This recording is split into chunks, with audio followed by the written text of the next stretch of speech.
Nilufar opa, mazzami sizga? Endi kofe o'tadi endi. Endi kofe o'tadi mana. Shuncha anaqa nima dedi? Yo'q, sotib olish mazza, zo'rliklarni topdik mazza, lekin endi to'g'risini aytish kerak, yaxshiyam bolalarimiz bor, kuchli ko'tarib yurishibdi. Buncha narsani man ko'tara olmasdim, lekin buncha narsani man uyga olib ketmasam, yana bo'lmaydi. To'g'ri. Bunaqa ati. Bu hali yarmi, yaxshilar, bu yana bor.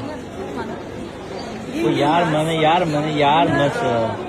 Aytishingiz mumkin, kecha qo'yganimda siz ibodatga bordingizmi yo biznesgamsiz yozibsiz? Xuddi shunday, unisi ham bunisi ham qanday qabul qilsangiz? Kelgandan keyin biznes uchun atirlar narsa olib ketmasak yana bo'lmaydi. To'g'rimi? To'g'rimi? Gapiring. Siz ham biznesga o'tib ketasizmi deymanda. Ha, Oydin opa. Ha?